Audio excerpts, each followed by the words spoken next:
앞뒤 좌우 네 사람에게 새해 하나님의 축복 많이 받으십시오. 자, 입도 뻥끗 안 하죠. 그죠? 자, 뒤에 있는 사람 앞뒤 좌우 네 사람에 크게 말해주세요. 새해 하나님 축복 많이 받으십시오. 뒤에 있는 사람에게 새해 복 많이 받으세요. 한마디만 더, 새해에는 우리 좀 더 친해집시다. 시작.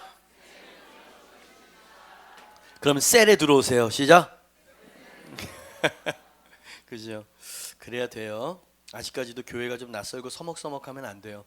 셀에 들어가서 우리 형제 자매들과 교제를 나누다 보면 그저 미운정, 고운정이 들게 됩니다. 그 안에서 신앙이 성장할 수 있으니까 2016년 안에는 셀에 들어오는 변화 한번 결정해 보시죠. 좋은 일이 있을 겁니다. 열왕기하 4장 42절에서 44절. 열왕기하 4장 42절에서 44절, 구약 567페이지. 열왕기하 4장 42절, 44절. 짧은 3절 말씀이니까요. 우리 뜻을 생각하면서 같이 봉독하고 아멘으로 화답합시다. 시작. 한 사람이 바알 살리사에서부터 와서 처음 만든 떡, 곧 보리떡 20개와 또 자루에 담은 채소를 하나님의 사람에게 드린지라. 그가 이르되 무리에게 주어 먹게 하라. 그 사환이 이르되 내가 어찌 이것을 100명에게 주겠나이까 하나. 엘리사는 또 이르되 무리에게 주어 먹게 하라. 여호와의 말씀이 그들이 먹고 남으리라 하셨느니라. 그가 그들 앞에 주었더니 여호와께서 말씀하신 대로 먹고 남았더라. 우리 제목 한번 읽어볼까요? 시작. 먹고 남았더라. 이 말씀 읽으시면서 신약의 어떤 얘기랑 좀 비슷하다는 생각 안 드세요? 오병이어. 그래서 이 구약의 오늘 본문 말씀에 별명이 하나가 붙었는데 구약의 오병이어 사건 이렇게 부르기도 하는 별명이 붙은 말씀이에요. 신약에서는 오병이어 5개의 보리떡과 물고기 2마리로 5,000명을 먹이고 12광주리가 남겼다라고 하는 신약의 얘기가 있고요. 오늘 본문 말씀은 보리떡 20개였어요. 그리고 자루에 담은 아주 소량의 채소 한 포대였습니다. 그것을 엘리사가 운영하고 있는 신학교, 그 당시에 신학교가 있어서 선지학교 이래가지고 신학교가 있었는데 거기에 기부를 했다는 이야기입니다. 그래서 100명을 먹이고 남겼다. 성경에서는 이야기하고 있죠. 그죠? 수량을 생각해 볼 필요가 있어요. 기부된 음식은 20인분이었습니다. 근데 신학교는 100명이었어요. 부족한 상황이었죠. 지독한 흉년의 시기에 음식이 기부가 되어서 들어왔어. 기쁜 일이기는 하지만 그 양이 너무 턱없이 부족한 상황이라 어쩌면 좀 난처한 상황이 될 수도 있어요. 나눠 먹자니 간에 기별이 가지도 않죠. 이걸 나누었다가 너무 작아서 서운함을 유발하기도 하고요. 마음속에 원망이 막 일어나게 할 수도 있는 거 아니에요? 자, 이 5분의 1이 온 겁니다. 그걸 4등분을 해가지고 조그마한 떡을 나눈다고 이거 어느 코예요? 누구 입에 붙이냐 이 말이죠. 아주 소량의 음식이 기부가 된 것입니다. 근데 오늘 말씀의 결론을 보니까 하나님께서 역사하셔서 100명이 풍성하게 먹고 신약의 말씀처럼 남았다 이 말이야. 오늘 주제는요. 남기시는 하나님에 대해서 풍성한 은혜에 대해서 여러분과 나누기를 원하는 것입니다. 오늘 짧은 3절을 보았거든요. 이 3절 말씀 안에 남았다, 남았더라라고 하는 표현이 2번씩이나 반복되어지고 있어요. 무슨 이야기를 하고 있는 것이죠? 하나님의 역사, 하나님의 나라에는 모자람이 없다. 할렐루야. 하나님의 역사에는 모자람이 없다 이 말입니다. 남는 역사, 남기는 역사가 하나님의 주특기라는 걸 보여주고 있는 것이고요. 그러니 얼마나 흥분되는 진리냐 이 말이에요. 저는 2015년 마지막 2016년을 맞이하는 우리 사랑하는 뉴사운드 교우들 앞에 여러분의 인생에 남기는 축복이 풍성하길 축복합니다. 그렇죠? 하나님 역사하시면 그렇다는 거예요. 그러니까 오늘 신약의 오병이어 사건도 그렇고 구약의 떡 20개, 소량 채소의 기적도 그렇고 2가지 교훈을 우리에게 깨닫게 해준다 이 말이에요. 첫째, 하나님이 어떤 분이시냐를 깨닫게 해주시고요. 2번째, 왜 무엇 때문에 하나님은 풍성히 먹고도 남기는 기적과 축복을 허락하셨느냐. 이 2가지가 오늘 본문 말씀 안에 보이더라 이 말이에요. 그 첫 번째 질문, 하나님은 어떤 분이신가가 오늘 말씀에 보이죠. 하나님은 축복을 주시되 풍성히 먹고도 남을 만큼의 축복을 주시기를 기뻐하시는 하나님이다. 그게 오늘 본문 말씀에 등장하고 있는 하나님이 소개받고 있는 하나님이죠. 여러분 믿으셔야 됩니다. 하나님은요 스케일이 크신 분이세요. 아멘. 하나님이 한번 축복해 주시면 입이 떡 벌어질 만큼 해주실 수 있는 분이십니다. 그죠? 남기시는 하나님 그렇게 등장하고 있다 이 얘기고요. 그 하나님이 우리를 사랑하셔서 우리의 삶에 이 넘쳐나는 축복이 풍성하기를 하나님은 원하시고 기뻐하시는 하나님입니다. 아멘. 굉장히 중요한 계시입니다. 만약에 당신의 하나님이 나를 구원하셨는데 전혀 축복해 주기 싫어하시는 하나님이라고 당신이 믿고 있고 생각한다면 여러분 얼마나 비극적입니까? 신앙생활이. 다행스럽게도 성경에서 계시하고 있는 하나님은 풍성히 우리에게 주기를 기뻐하시는 하나님이다. 예수님께서 이렇게 말씀하셨잖아요. 인자가 온 것은 양으로 생명을 얻고 더 풍성히 얻게 하려는 것이다. 얼마나 복된 소식인지 모르겠습니다. 여러분 사도 바울이 이 하나님을 알고 있었어요. 풍요로우신 풍성하신 하나님을 알고 있었죠. 그래서 에베소서 3장 20절 말씀에 하나님을 이렇게 소개하고 있습니다.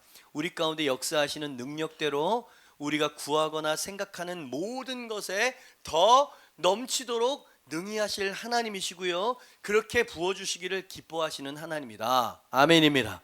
사도 바울이 지금 하나님을 그렇게 소개하고 있는 것이고요. 구약에서도 하나님은 풍성히 부어주시는 하나님이다. 자, 하나님이 어떤 분이신지 하나님의 한 성품을 보셨어요. 두 번째 질문이죠. 그렇다면 왜 하나님은 먹고 남는 풍성한 축복을 허락해 주시는가에 대한 질문의 대답도 오늘 본문 말씀의 이야기가 주고 있어요. 왜 하나님이 큰 넘치는 축복을 허락하셨을까요? 한 사람 때문이었답니다. 이 사람의 이름이 기록되고 있지 않아요? 42절 말씀 보니까 한 사람이 어떤 일을 한 거예요. 이 한 사람이 하나님 앞에 보인 마음과 태도로 말미암아 하나님께서 그 흉년 기근의 시대에 넘쳐나는 축복을 허락해 주셨다는 이야기죠. 그렇다면 이 한 사람, 이름도 기록되어 있지 않은 이 한 사람이 했었던 일이 뭡니까? 아주 작은 양의 음식을 헌물한 드린 것이었다 이 말이죠. 근데 말씀을 가만 보니까 그냥 드린 게 아니고 거기에는 그 사람의 깊은 신앙이 서려 있었어요. 그죠? 하나님 그 마음과 신앙을 받으셨던 것입니다. 그리고 하나님이 역사하시지 않을 수 없는 태도가 이 한 사람이라고 하는 사람이 이 태도 가운데 보였다 이 말이야. 그죠? 이 말은 무슨 말이냐면 하나님이 넘치도록 축복해 주시는 데에는 그만한 원리가 있다는 거예요. 어떤 마음과 태도가 필요하다는 거죠. 하나님 우리를 사랑하십니다. 그러나 여러분 오병이어의 기적에서도요 뭔가 어떤 원리가 적용됐기 때문에 여러분 이 5,000명 12광주기가 남는 역사가 있었던 것이죠. 그 원리가 뭐냐 이 말이에요. 이 한 사람이라고 하는 무명의 이 사람이 그 원리를 우리에게 두 가지로 보여주고 있다 이 말이죠. 그 기근과 흉년의 때에 넘치고 남을 정도로 부어주신 그 축복을 이룰 수 있게 했던 그 영적 원리 1번입니다. 같이 한번 읽어볼까요? 시작. 최선의 것으로 저는 공경의 원리 이렇게 이름을 붙여보고 싶어요. 그죠? 어떻게 하면 넘치는 축복을 받느냐고요? 하나님을 최선의 것으로 공경하세요 라고 이분이 우리에게 삶으로 이야기해주고 있다 이 말이지. 42절 말씀을 보니까 이 무명의 한 사람이 길갈의 선지학교에 기부한 것은 보리떡과 곡식 한 자루였어요. 채소가 들어있는 한 자루, 적은 것이었어. 근데 그 앞에 저 빨간 글씨 같은 그 빨간 글씨의 내용이 덧붙여져 있는 것이 뭔가를 우리에게 이야기해주고 있어요. 한 사람이 바알 살리사에서부터 와서 처음 만든 떡 곧 보리떡 20개와 또 자루에 담은 채소를 하나님의 사람에게 드린지라 그가 이르되 무리에게 주어 먹게 하라 그렇게 이야기했어요. 처음 만든 떡, 일생일 때 처음 떡을 한번 만들어 본 걸까요? 그게 아니에요. 그래서 이게 좀 궁금했습니다. 그래서 킹 제임스 버전 영어 성경을 보니까 처음 만든 떡 이렇게 영어 성경에 기록되어 있었어요. Bread of the first fruits 그랬어요. 처음 첫 소산으로 만든 떡, 빵 이 얘기입니다. 그죠? 이게 보리떡 20개를 떡을 구워서 만들어서 온 거야. 근데 만든 재료가 어떤 거였냐면 가을 내내 추수를 해가지고 그 중에 첫 소산 가장 소중하고 가장 연근 거 있죠. 그걸 가지고 하나님 앞에 떡을 만들어서 바쳤다 이 말이에요. 아, 그냥 떡이 아니구나 이거. 이 마음 안에 신앙이 들어있다는 게 보이지 않아요? 그죠? 이 사람은 유대인이었죠. 이 사람이 자기의 첫 소산을 가지고 신학교에 왔다 그랬어요. 고아원이나 양로원이 아니고 주의 종들을 섬기는 신학교에 왔다는 것은 그 사람이 하나님을 경외하는 사람이고 하나님을 의식하고 있다고 하는 증거로 제게는 보입니다. 이 사람의 마음은 지금 하나님과 하나님의 종들에게 지금 향해 있는 거예요. 지금 그 마음이 첫 소산도 그렇고 신학교라는 것도 그렇고 말이죠. 그러니까 이 정도 신앙이 있는 사람이니 하나님의 말씀 율법을 몰랐을까요? 율법 중에 모세가 율법에서 내내 강조하고 있는 게 뭡니까? 유대인이면 절대 모를 수 없는 거, 첫 소산, 첫 양식, 첫 아들, 첫 짐승까지라도 그 모든 것은 누구 거야? 하나님 거라는 걸 이 사람이 몰랐을까요?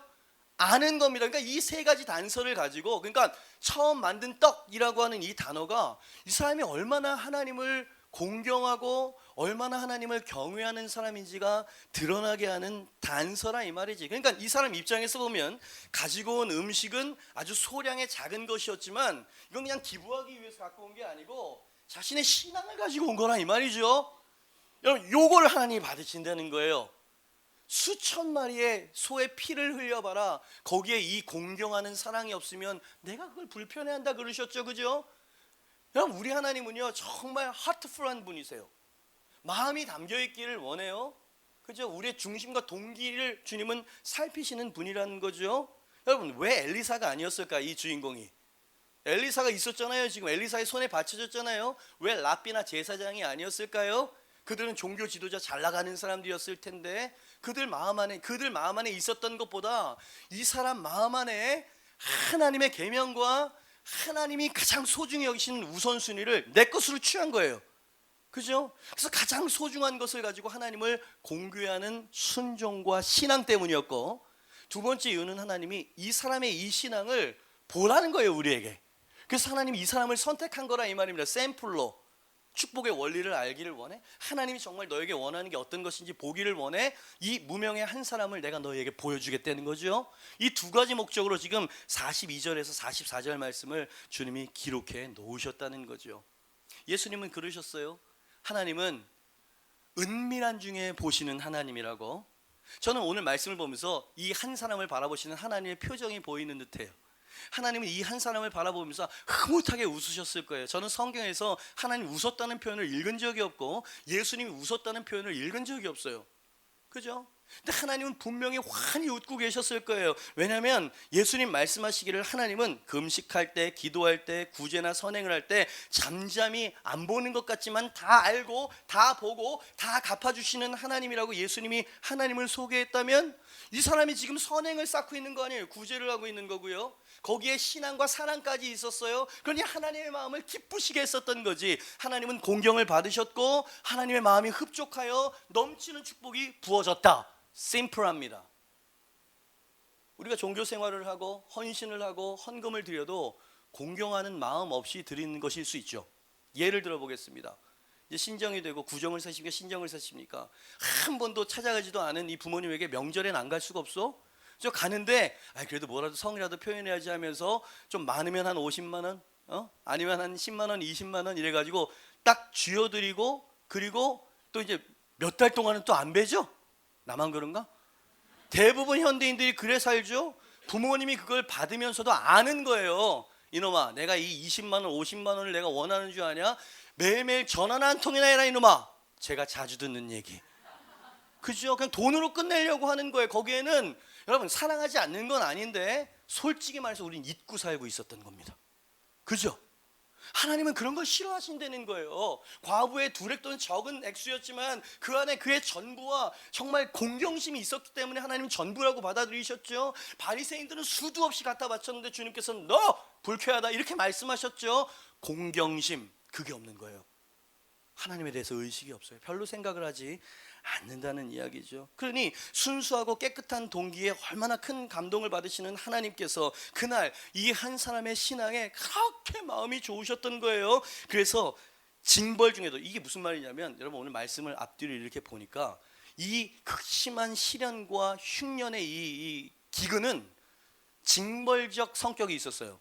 이스라엘이 하나님 앞에 죄를 저질렀기 때문에 하나님이 기근을 주셨다는 거거든요. 그럼에도 불구하고 하나님을 공경하고 하나님을 최고의 것으로 섬기려고 하는 이 한 사람 때문에 하나님께서 하나님의 풍요로우심을 그 사람을 통해서 나타내시죠. 그 사람은 지금 어떻게 했습니까? 하나님의 영광을 사람들에게 세상에 비춰내고 있는 거죠. 그게 원리예요. 우린 지금 하나님의 남고 넘치는 축복의 원리가 뭐냐라고 하는 질문에 답을 찾고 있습니다. 간단합니다. 마음을 다해 최선의 것으로 하나님을 공경하라. 사도 바울이 이 하나님을 알고 있었어요. 하나님은 구하거나 생각하는 것보다 더 넘치도록 풍성하게 부어주실 수 있는, 능히 하실 수 있는 하나님의 걸 사도 바울이 알았기 때문에 사랑하는 에베소 교인들을 향해서 에베소 5장 10절 말씀과 같은 도전적인 이야기를 썼습니다.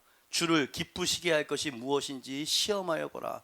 하나님을 시험한다는 표현이 약간 불신앙적으로 좀 느껴져서 불편하기는 하지만 그런 뜻이 아니죠. 그만큼 하나님을 최선의 것으로 공경할 때 하나님이 어느 정도까지 축복하시는지를 네 삶 가운데 확인해 보라는 얘기 아니에요? 사도 바울은 그걸 맛봤기 때문에 담대히 이야기를 하는 거예요. 제가 여러분들이 2016년을 축복하기를 원하는 마음이 있기 때문에 이 메시지를 선택했고, 사실 하나님 주신 메시지인 거예요. 이 메시지를 갑자기 난데없이 생각이 나요. 자료들을 찾고 그것을 가지고 설교를 꾸미면서 이게 축복의 원리구나 라는 것을 깨닫게 되었어요. 세상에서 가장 큰 부귀와 성공과 축복을 누렸던 사람은 솔로몬 왕이었습니다. 솔로몬 왕도 하나님을 최선으로 공경할 때 어느 정도까지 축복하시는지에 대해서 이 지혜자가 남긴 거 아세요? 잠언 3장 9절 10절 말씀입니다. 같이 한번 읽어보죠. 시작. 내 재물과 내 소산물의 처음 익은 열매로 여호와를 공경하라.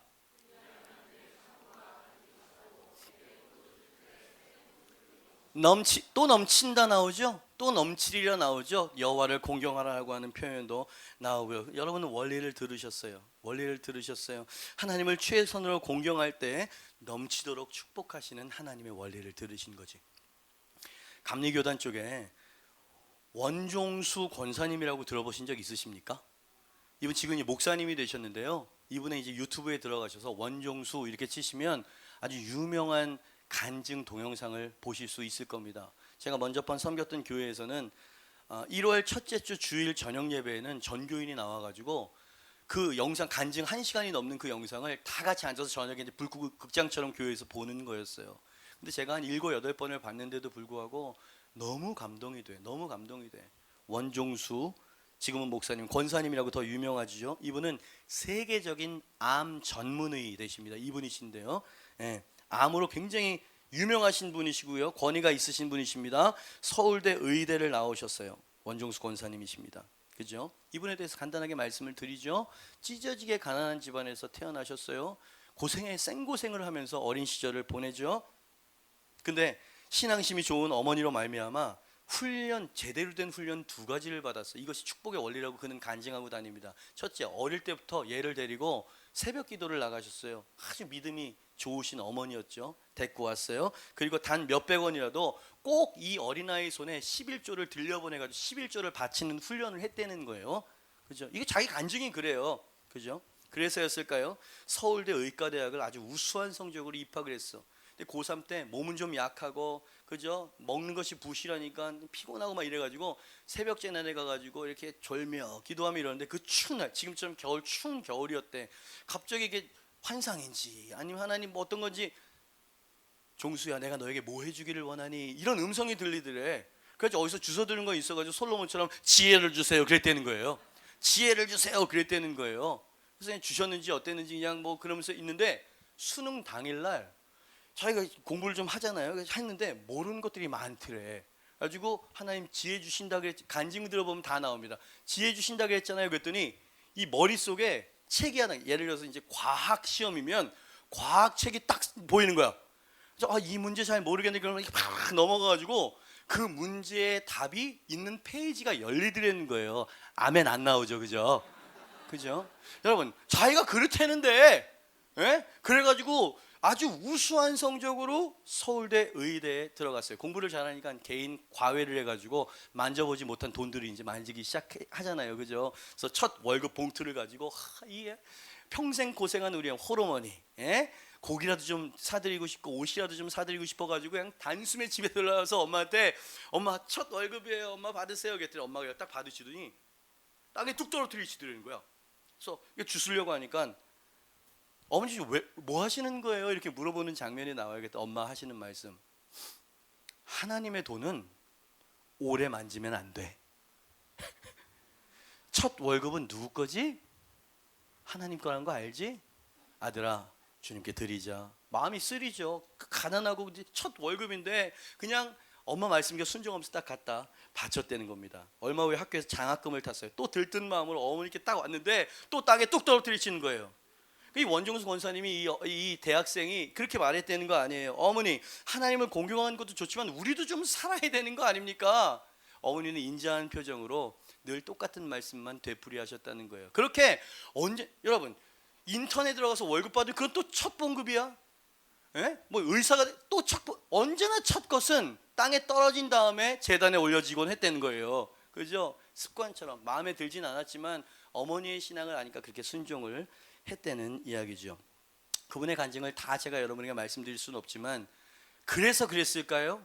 이분이 어떻게 축복을 받았는지 제가 몇 가지 양력만 말씀드리도록 하겠습니다. 서울대 의대 수석 졸업, 전국 의사고시 수석 합격, 미국 유학기를 돈 한 푼 없이 인류 명문대에 입학, 인종차별하는 아주 나쁜 미국 교수님이 계시는데 실력으로 이겼대요. 그래가지고 조기 월반 2년 3년을 그냥 뛰어넘었다는 거죠. 그래서 암 전문의 중에선 세계적인 권위를 가진 이름과 네임을 얻은 분, 자신의 신앙이 그저 그냥 말뿐인 것이 아니었다는 것을 증명하기라도 하듯 지금은 목사 안수를 받아서 영혼을 구원하는 일에 헌신하는 삶을 사시는 분, 이런 축복을 받았어요. 원정수 권사님의 간증을 들어보니까 이 모든 것은 하나님을 공경해야 한다고 가르쳐 주셨던 어머님의 신앙 때문이었다라고 이야기하는 것을 저는 잊지 못해요. 평생.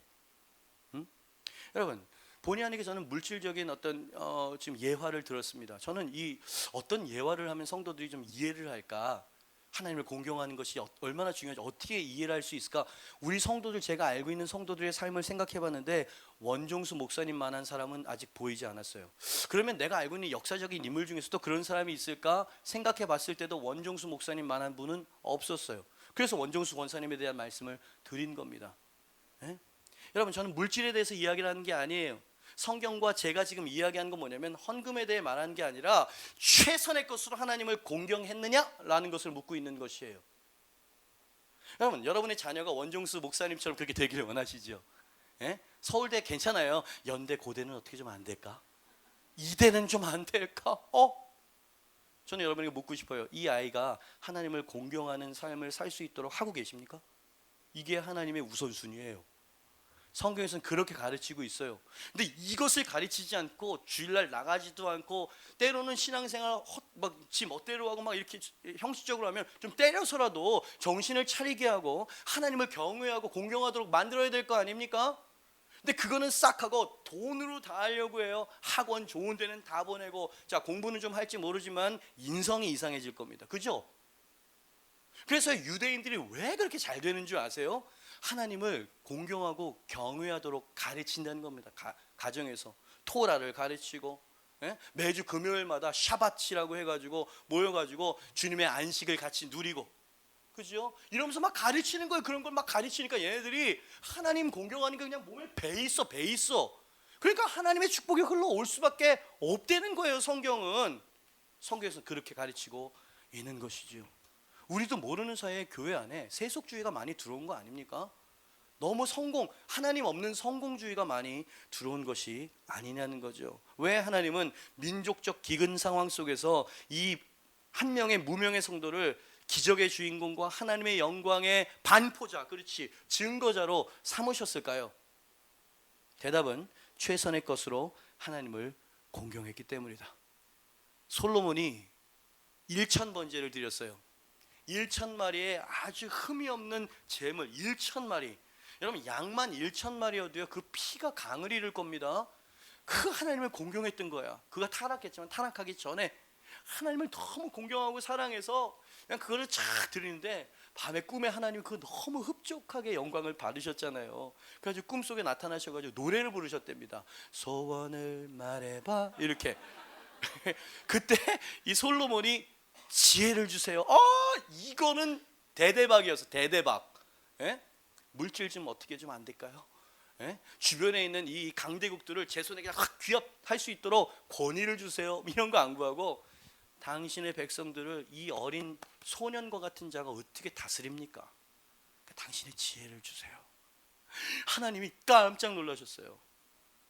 네가 부귀영화를 구하지도 않고 네 원수의 목숨 해할 것도 구하지 않고 내 백성을 위해서 지혜를 구하였도다. 그리하였으니 내가 너에게 구하지 아니하는 축복도 주고. 막 쏟아져 부어오는 거예요. 하나님은 인격체예요. 그분은 마치 우리 어머니에게 우리가 진짜 사랑으로 공교해 드릴 때 흡족한 부모님처럼 우리의 공경을 원하시고 기뻐하세요. 근데 그분은 월요일부터 토요일까지 너무 형식적인 분이에요. 헌금을 할 때 여러분 온정을 담아서 드려본 적 있으세요? 네? 정말 여러분이 헌신할 때 정말 이제 담임 목사가 되니까 아무래도 교회 이제 보통 사람은 이제 보지 못하는 게 보일 거 아니에요. 딱 보면 바닥에 있는 쓰레기 이런 거 보면 저는 신경이 쓰여요. 아무래도 책임자여서 그런지 이렇게 줍는데 이게 이제 줍고 하나님 영광 받으세요 이러면 되는데 교육자들은 이게 안 보이나? 탁 날이 설 때가 있죠. 회개하고 그래서 네가 담임 목사야 뭐 이런 마음도 받기도 하고요. 2015년 마지막 주일에 이 메시지를 여러분에게 전하는 이유는 한 해 마지막 예배 2015년 여러분의 2015년은 하나님을 최선으로 공경하는 한 해였습니까? 라고 질문을 드렸을 때 여러분이 진실되게 이 질문에 대해서 그랬습니다 라고 이야기하면 당신은 형통한 삶을 1년 동안 살았을 거예요. 그게 원리니까. 근데 이 질문 앞에 제가 주님을 정말 최선을 다해 공경하지 못했네요 라고 한다면 한숨 섞인 1년이었을 확률이 매우 높음. 그게 원리라 이 말이에요. 그죠? 그러니까 무조건 달래가 주세요 이게 아니고 그냥 좀 성숙한 자식처럼 하나님 이 베풀어 주신 은혜가 너무 감사합니다. 우리 애들이 큰 사고 없이 이렇게 잘 크게 해주신 것을 감사합니다. 그러면서 또 이제 물질 얘기하면 시험 들잖아. 딱 감사한 거 딱 하나 주님 앞에 올려드리고 원정수 권사님처럼. 여러분 지금 물질에 대해서 얘기하는 게 아니에요. 하나님을 향한 공경심. 그죠? 시대가 지나면서 이제 대가족이 핵가족화 되어지고요. 그러면서 이제 가족 간의 유대감은 점점 약해지죠. 교회도 똑같아. 교회도 똑같아요. 그런 사람들이 교회 안에 모여 있으니까 공경심이 별로 느껴지는 게 아니지 않은가. 그죠? 여러분을 사랑합니다. 그래서 여러분이 축복받기를 원하고요. 여러분이 번성하기를 정말로 원해요. 그렇다면 당신은 하나님을 최선으로 공경하는 사람이 돼야 될 것입니다. 그죠? 그게 첫 번째 원리였어요. 두 번째, 왜 이 무명의 사람에게 하나님이 그 큰 넘치는 축복을 허락하셨을까요? 두 번째 마지막 원리입니다. 시작. 작은 것이라도. 자, 저는 드림의 원리라고 이름을 붙이고 싶었어요. 이 무명의 한 성도가 기적의 주인공이 될 수 있었던 것은 자신의 헌물들을 하나님의 손에 올려드렸기 때문이었다. 드렸기 때문이었다는 것이에요. 마음과 생각만 가지는 것은 아무 영향력이 없어요. 42절 말씀을 보니까 한 사람이 바알 살리사에서부터 와서 처음 만든 떡 곧 보리떡 20개와 또 자루에 담은 채소를 하나님의 사람에게 드린지라 그가 이르되 무리에게 주어 먹게 하소서. 그죠? 이렇게 이야기했어요. 자, 사람의 손에 드렸어요. 그런데 여러분 그가 무리에게 먹게 하소서, 주어 먹게 하소서라고 분명한 용도를 밝힌 것을 봤을 때 이것은 엘리사의 손에 줬지만 하나님의 손에 바친 거였다 이 말이지. 그의 중심이 느껴질 수 있다는 거예요. 문제는 뭐냐면 그의 헌신은 아름다운 것이었지만 그의 헌물은 지극히 작고 적은 것이었다는 게 문제였지.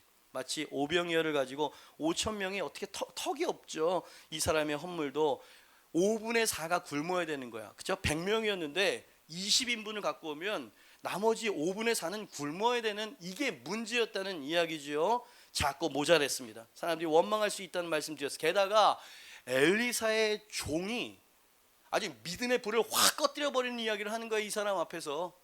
그리고 하나님의 축복의 문이 꽝 닫혀버리도록 만드는 이 말이 이 대선지자의 그 오른팔 게하시, 이름도 참 게하시하다. 그래서 이 게하시라고 하는 이분이 뭐라고 이야기를 했냐면 43절 말씀처럼 이렇게 이야기를 한 거예요. 얼마나 마음이 좀 서운했을까요? 그 사환이 이르되 내가 어찌 이것을 100명에게 주겠나. 이게 너무 작다 이 말입니다. 틀린 말 아니야? 합리적인 말이고 상식적인 말이고 객관적인 말이었습니다. 그러나 잘 들으십시오. 그 말은 하나님 앞과 영적인 세계에서는 합리적이고 상식적이고 아무 쓸데없는 믿음 없는 말에 불과했습니다. 그 얘기잖아요. 오병이어도 그런 얘기잖아요. 무리를 걸었다는 것도 바로 그런 얘기잖아요. 주님은 상식적인 분이 아니십니다. 우리 하나님께서는 사이즈가 너무 크고 그 지혜가 헤아릴 수 없는 분이시기 때문에 우리에게 가장 큰 축복을 준비하시고 요구하실 때 우린 이해를 못해. 해석이 안 된다 이 말입니다. 그러니까 믿고 드리고 순종하는 사람만이 그 큰 축복, 아브라함이 누렸던 복이 그런 거 아니에요? 갈 바를 알지 못하고 아들을 줄 거다. 75세 넘은 노인에게. 말도 안 되는, 전부 그렇잖아요 성경이. 그죠? 믿음은 그런 겁니다. 보이지 않는 것을 보는 것처럼 취하고 걷는 거예요. 근데 이 합리주의, 그죠? 게하시의 말은 빈틈없이 계산적이고 수치적이었습니다. 그러나 부정적이고 회의적이었어요. 여러분의 생각과 말이 부정적이고 회의적인 것은 딱 한 단어, 믿음이 없는 거예요. 믿음이 있는 사람은 그 불가능한 상황에서도 된다고 말하는 거예요. 의심이 일어나도 그렇게 말해야 되는 거거든. 그죠? 너무나 작다는 이유였어요. 너무 왜소하고 턱이 없이 부족했기 때문에 이런 이야기가 쏟아져 나왔었다는 이야기죠. 그러나 오늘 사건과 신약의 오병이어 사건이 선포하는 바가 무엇이라고 생각했어요? 아무리 불가능해 보이고 약해 보이고 작아 보여도 그것이 일단 전능하신 하나님의 손에 일단 들여지게만 되면 큰 기적이 일어난다는 얘기 아닙니까? 여러분 믿으시면 아멘 하시길 바랍니다.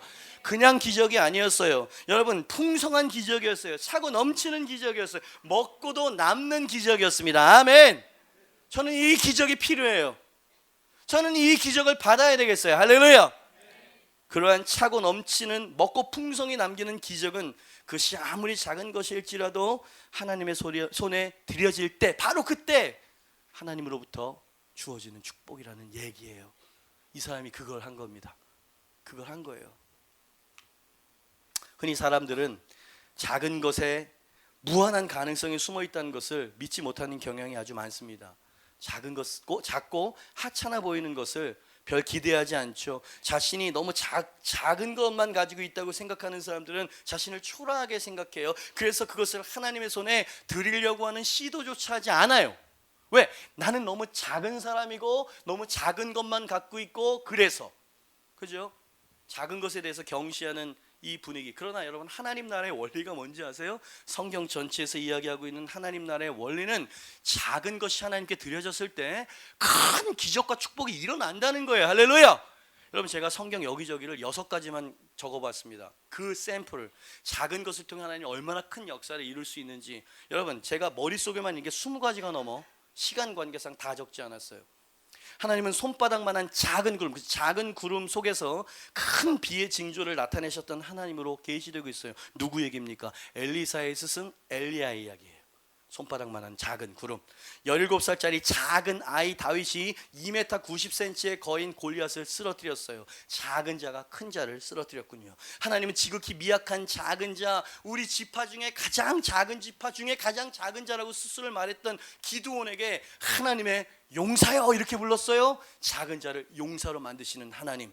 저 위대한 사도 바울, 그는 스스로를 향해서 죄인 중에 괴수, 지극히 작은 자보다 더 작은 자라고 스스로를 말했어요. 그러나 오직 하나님의 은혜로, 그지? 그 나의 어떤 많은 막 작은 그것을 하나님께 드렸을 때 측량할 수 없는 이방인의 사도로 나를 만드셨다는 거 아니에요 지금?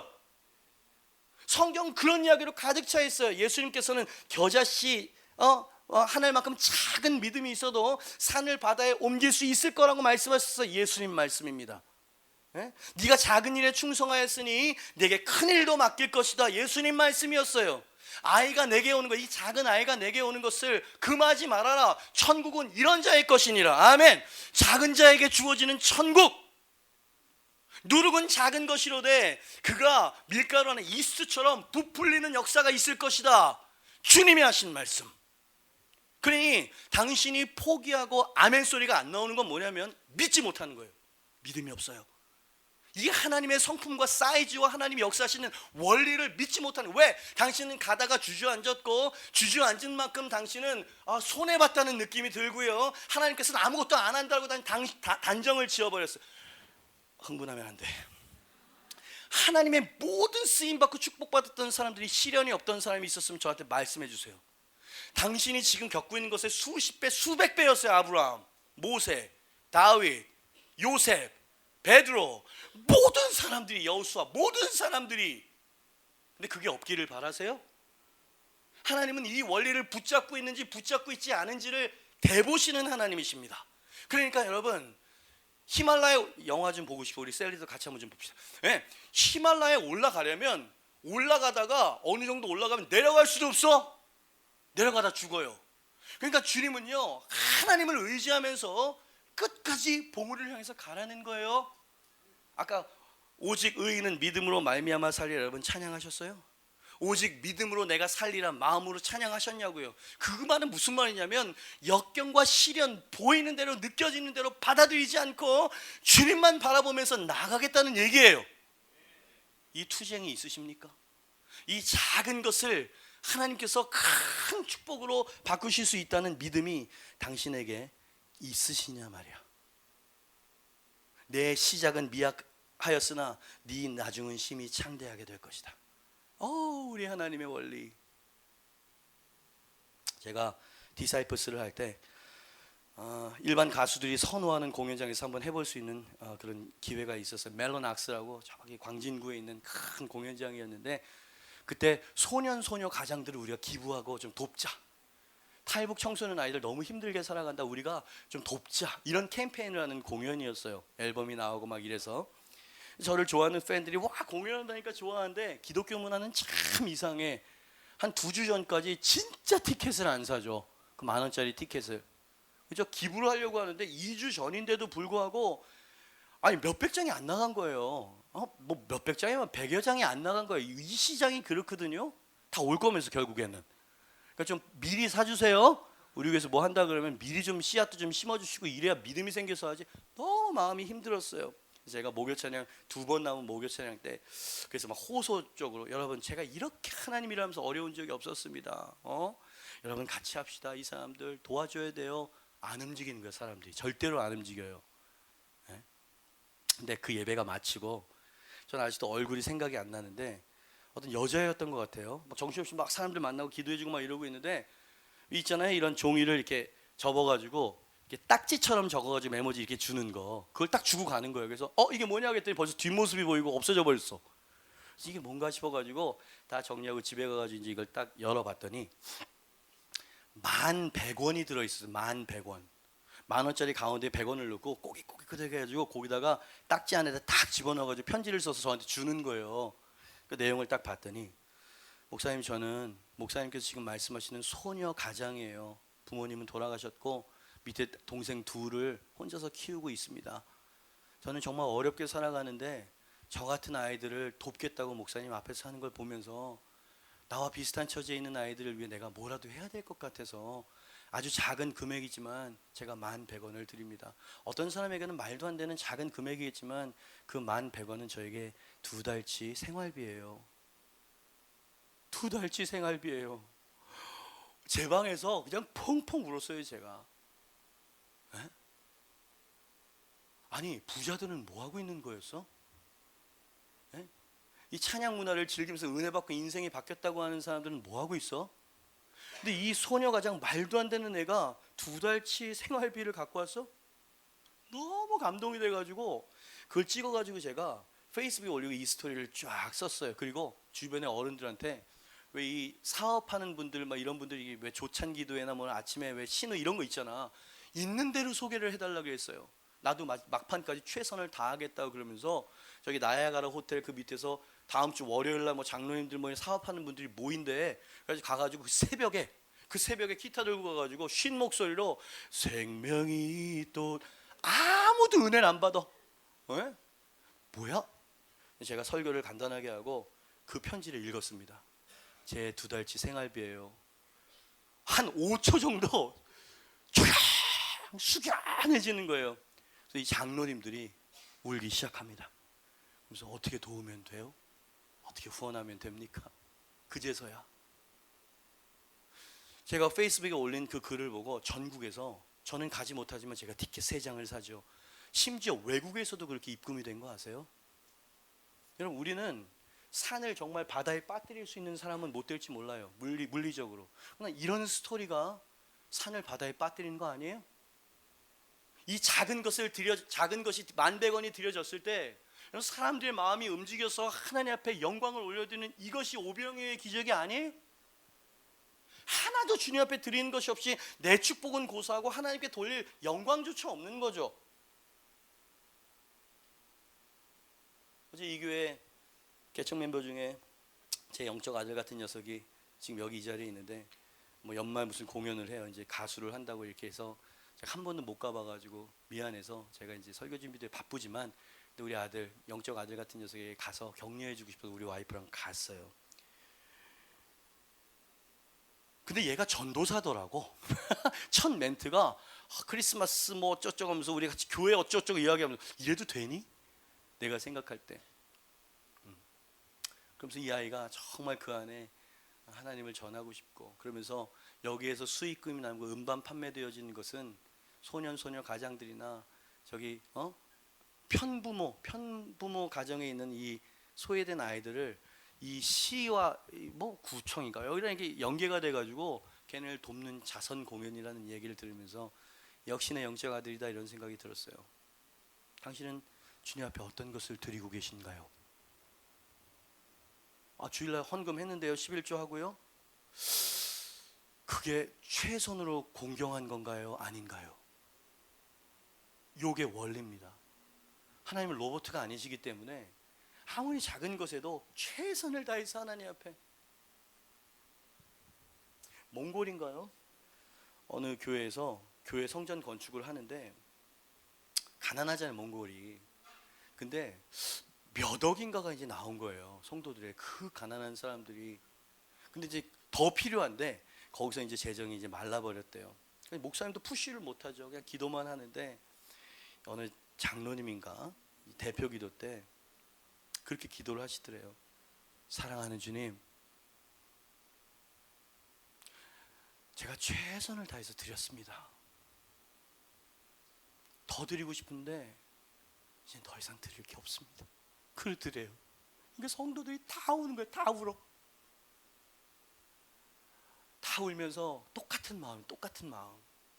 내 사랑하는 주님, 요즘 성도들은요, 건축하는 교회는 절대로 안 가, 막 이러면서 그저 완전 그러죠. 그 순수한 성도들은 더 드리고 싶은데 이제 더 이상 드릴 게 없습니다. 이 얘기를 김동호 목사님께서 이제 설교하는 걸 제가 들은 거거든요. 김동호 목사님이 그 설교자로 기다리고 있는데 그 멘트, 그 기도를 듣고 엉엉 울었대요. 작은 것이지만 최선의 공경하는 그 마음과 신앙을 가지고 주님 앞에 드려라. 내가 하나님, 여러분이 하나님 같아도 이런 사람을 어떻게 그냥 돌려보낼 수 있겠습니까? 작은 것이라고 하찮게 여기지 마세요. 작은 것이라고 하나님께서 무시한다고 생각하지 마세요. 그 작은 것 안에 여러분 온 산을 덮을 수 있는 큰 나무의 가능성이 있는 것이고, 하나님 그렇게 만들 수 있어요. 엘리자벳 노벨이라고 하는 시인이 있는데, 그분이 작은 것이 얼마나 큰 영향력을 미칠 수 있는가에 대해서 시를 하나를 썼다는 것을 제가 어느 책에서 읽었어요. 짧은 시인데 너무 감동이 돼요. 여러분에게도 마음속에 감동이 될 수 있길 바랍니다. 제목은 조금, a little 이라고 하는 외국 시예요. 설탕을 조금 가지고도 음식 맛이 달게 되네. 비누를 조금 가지고도 내 몸이 깨끗하게 되네. 조금의 햇볕으로도 새싹이 자라네. 조금 남은 몽당 연필로 책 한 권을 다 쓰네. 조금 남은 양초 하늘하늘 춤추는 불빛, 아무리 작더라도 불빛은 귀하지. 이거 좀 원어를 좀 읽어봐야 되겠어요. 찾아봐야 되겠어요. 조금 남은 양초 하늘하늘 춤추는 불빛, 아무리 작더라도 불빛은 귀하지. 너희는 세상의 빛이야. 저는 자격이 없고 너무 부족하고 너무 초라한데요. 아니 그래도 네 안에 내 생명의 빛이 있잖니. 네가 어두운 가운데 있을 수만 있다면, 누군가에게 나누어질 수만 있다면 세상은 밝아질 텐데. 이거 아니에요 우리 주님의 소원이? 여러분, 우리 가난하고 소외받고 잃어버린 영혼들을 위해서 착한 일 많이 좀 합시다. 2016년에는 여러분 개인적으로 아프리카에 있는 우물 하나 파세요. 몇십만 원이면 된대요. 그 물이 없어가지고 애들이 막 죽어가는 거기에 여러분이 그렇게 헌금해가지고 우물 하나를 파줘요. 그냥 걔네들이 살 수 있도록. 에이즈에 걸리고 부모를 잃어가지고 지금 막 죽어가는 아이들에게 여러분의 2만 원, 3만 원이면 그 아이의 생계를 책임져 줄 수 있대잖아요. 아이, 저도 지금 먹고 살기 힘들어 죽겠는데 무슨. 그러면 교회는 빛을 잃게 될 거예요. 교회는 더 이상 사람들이 정말 이 예수 그리스도의 영광을 볼 수 없는 곳이 되고 말 것이에요. 그렇습니다. 작은 것 안에 씨앗처럼 내재되어 있는 무한한 가능성이 숨어져 있어요. 하나님만이 이 보이지 않는 가능성을 발화시킬 수 있는 분이시고 자라서 큰 나무가 되도록 만드실 수 있는 유일한 분이세요. 사람은 그렇게 못해요. 아무리 셀리더 목사도 그렇게 못해줘요. 그러나 하나님 앞에 당신이 그 두 가지 원리에 입각해서 삶의 신앙 고백으로 살아낼 수 있다 그러면 그 하나님이 여러분의 작은 그 씨앗을 발화시키실 겁니다. 아멘. 당신은 많은 이들을 먹일 수 있는 영적 아비 어미가 될 것이에요. 멋있지 않아요? 가치 있지 않아요? 나은 사람을 위해서 사는 삶보다, 저 높이 솟은 산이 되기보다 여기 누구든지 오름직한 동산이 되길 원해요. 내 가는 길만 비추기보다는 누군가의 길을 비춰줄 수 있다면. 이승철 씨가 불러가지고 또 요즘 센세이션이 일어나고 있다라고 하는 그 노래, 왜 내 노래 미랄이 아니었을까?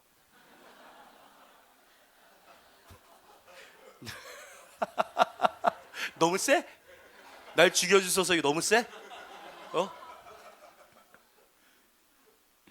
여러분의 그 흐뭇한 웃음이 나와 같은 마음이라는 것을 보여주고 있어요. 이 아침에 많이 울고 싶습니다.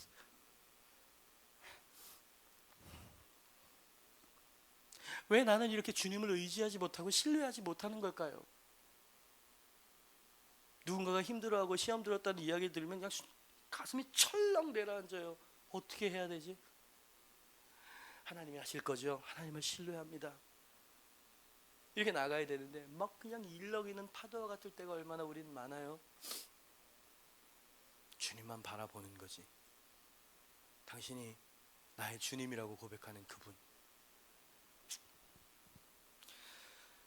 이 메시지는 여러분의 2016년을 밝힐 수 있는 빛이 되길 원하는 마음으로 준비한 설교였어요. 여러분의 2015년이 정말 초라한 2015년이었다면 과거는 어떻게 바꿀 수가 없어요. 그러니까 과거는 과거에 묻어두세요. 그리고 이제 2016년을 맞이할 때 이 두 가지 원리를 마음속에 꽉 새기세요. 그래, 내 2016년은 최선으로 우리 하나님을 공경하고 사랑해 드리는 거지. 그리고 작은 것이지만 시간이건 물질이건 헌신이건 어떤 것이든 주님 앞에 이 땀과 헌신을 주님께 드리리라. 하나님 쓰세요. 5,000명을 먹이시고 배고픈 신학생들 100명을 먹이세요. 얼마나 멋있어요. 그런 삶이 될 수 있기를 주님의 이름으로 축복합니다. 마지막 질문이에요. 이렇게 사시겠습니까? 이렇게 결단하시겠습니까? 그럼 여러분의 2016년은 제가 예언합니다. 전망이 밝아요. 전망이 밝아요. 그죠? 2016년이 죄송합니다. 어제 그 영적 아들이 그런 얘기를 하더라고요. 욕 아닙니다. 그러면서 하더라고요. 2016년 병신년이라며. 조금 욕 같아, 그죠? 우리가 이 원리로 하나님과 동행하지 않으면 정말 우리의 한 해가 유신처럼 될 수 있어요. 네? 누군가 이 병신이라고 하는 이 한문이 뭔지 오늘까지 좀 찾아봐야겠어. 그거까지 좀 알았어야 되는데 갑자기 팍 스치네요. 병신년. 그죠? 번성년 이랬으면 좋겠다. 넘쳐나는 해. 그 뒤에 자도 조금 좀 그래 어감이. 그죠? 최선을 다해 하나님을 공경하자. 아주 작은 것이라도 하나님의 손에 올려드리자. 여러분 앞에 2015년 마지막 메시지를 드렸습니다. 모두 자리에서 일어나셔서요. 우리의 길을 인도하시는 하나님, 우리를 이끄시는 하나님, 당신을 신뢰해요. 하나님 정말 이 보잘것없는 저도 하나님 받아주실 겁니까? 하는 마음으로 내 길을 인도하시고 동행하신 그 하나님께 이 찬양 한번 올려드리고 그리고 기도하고 마치도록 하죠.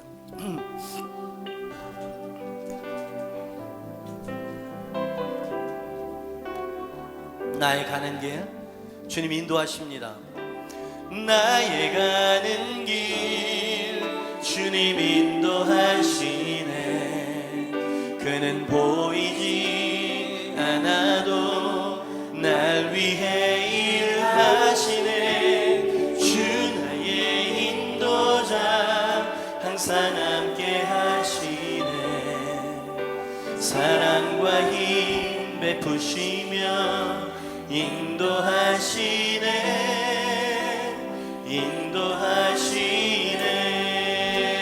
나의 가는 길 주님 인도하시네. 그는 보이지 않아도 날 위해 일하시네. 주 나의 인도자 항상 함께 하시네. 사랑과 힘 베푸시며 인도하시네.